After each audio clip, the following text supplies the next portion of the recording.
Hello, I'm Igor. It's a great honor to be here in Szczecin and to be able to share my ideas in front of so many of you. The topic of my presentation is how can we make personal development more personal? Throughout this presentation, I would like to highlight certain points which I find most important to the topic that we discuss. Starting with the first. What is personal development? According to Cambridge Dictionary, personal development is the process of improving your skills and increasing the amount of experience that you have at your job. Some of you are probably frowning right now. This is probably not the definition you were expecting. It sounds a bit corporate and doesn't really fit into what the previous speeches were discussing. And I agree, which is why I would like to suggest a different definition, which is personal development is the process of improving your skills in areas that are related to improving your productivity, improving your efficiency, accomplishing the goals that we set out for ourselves, and in areas that relate to our general well-being. Okay, now that we have that out of the way, the next obvious question is why? How would you feel if I told you that every single one of you present here today works on their personal development? Okay, let's have a show of hands.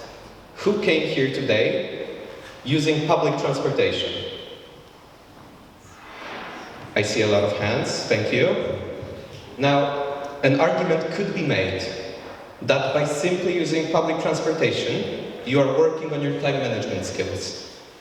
Think about it. There is a lot that goes into going somewhere and simply being there on time. You have to know the bus's timetable, you have to know how long it takes you to get ready in the morning, you have to know how long it takes you to get to the bus stop, and how long it takes you to get from the bus stop to the place you want to be.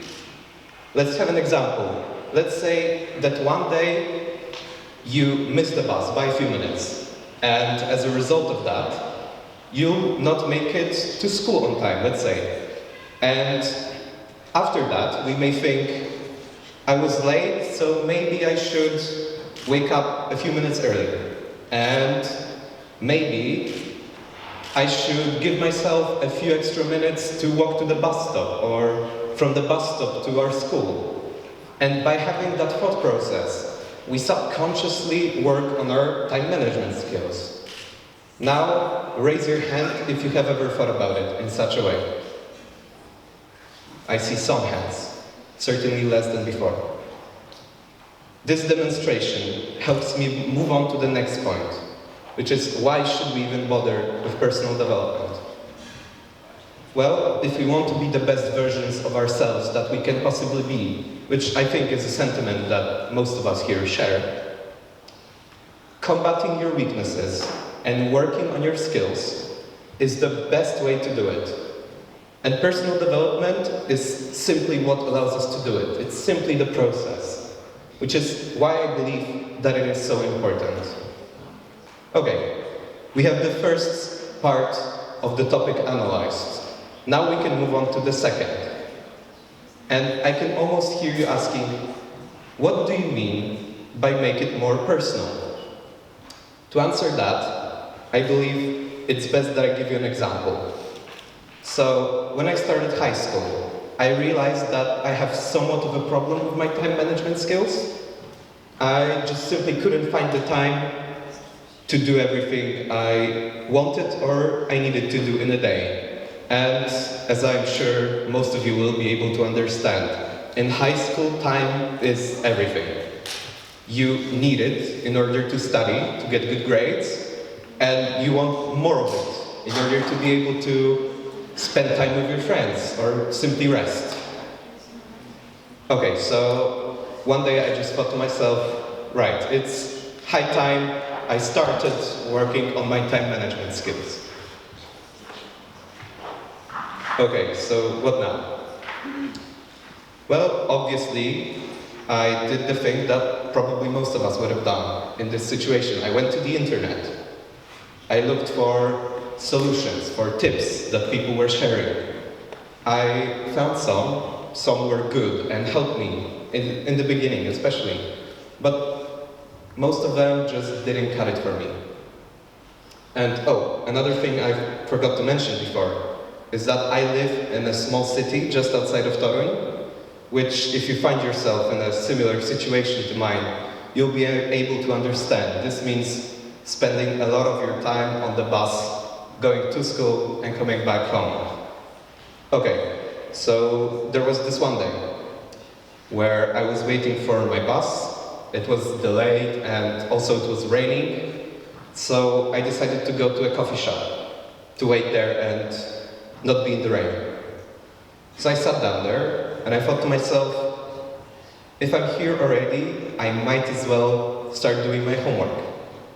And to my surprise, I was able to do it in half the time it would have taken me to do it back home.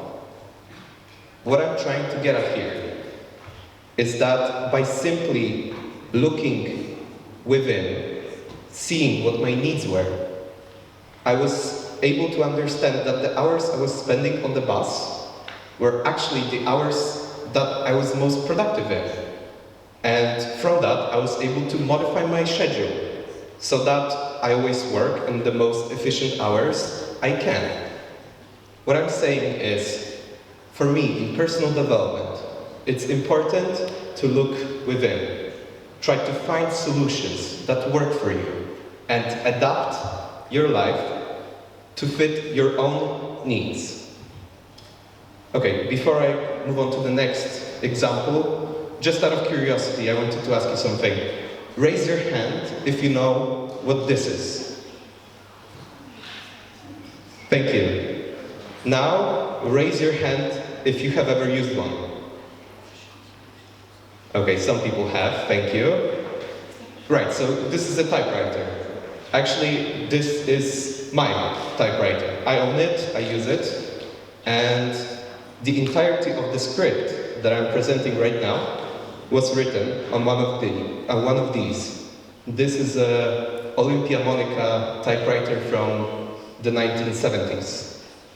So some of you may be thinking about me like, oh, this guy is weird or quirky. Some of you may be saying that I'm a snob or a contrarian, while some of you, especially if you study informatics, IT, you may be thinking that I'm ridiculous and the computer is the best way to do it. But my grandma actually thought it was very cool, so I don't really care about that. Anyway, why do I bring this up? It was a while back during the last summer when I was preparing for an upcoming MUN conference and I had to write some documents for my delegates. And I hit a bit of a writer's block. I just couldn't do it. I couldn't get myself to write. I just wasn't motivated. I didn't have any ideas. And yes, I asked around, I searched the internet for solutions, I tried them. However, most of them just didn't work. I went for walks, did things like that, but nothing I tried just worked. Until I remembered that a few weeks back I had purchased this machine. And I thought to myself, well, I have already tried everything else, I might as well give this a shot. So I printed out some research documents that I was using and sat down in a room with just this machine and the documents. And I simply started learning how to use it, which admittedly was pretty hard in the beginning because the typeface is German, which means that all the buttons are in the different places. But when I got through that, it just simply clicked again. My writer's block had cleared, and I was able to finish my reports on time. And so, some of you may be asking me right now, why did that work? Was it because I like the way this machine sounds? Or the analog feel of the buttons? Was it because I left all of my distracting devices in a different room? Or was it because this machine made me feel like someone else that I simply wasn't? A famous author typing their next book, or maybe a NASA scientist from the 1960s working on a report for the Apollo 11 crew module. To answer that, I simply say, I don't know. A more precise answer would be, does it really matter? I had a problem, I tried a solution, I experimented, and something I tried had worked. This is what I want to leave you with today. I urge you to experiment.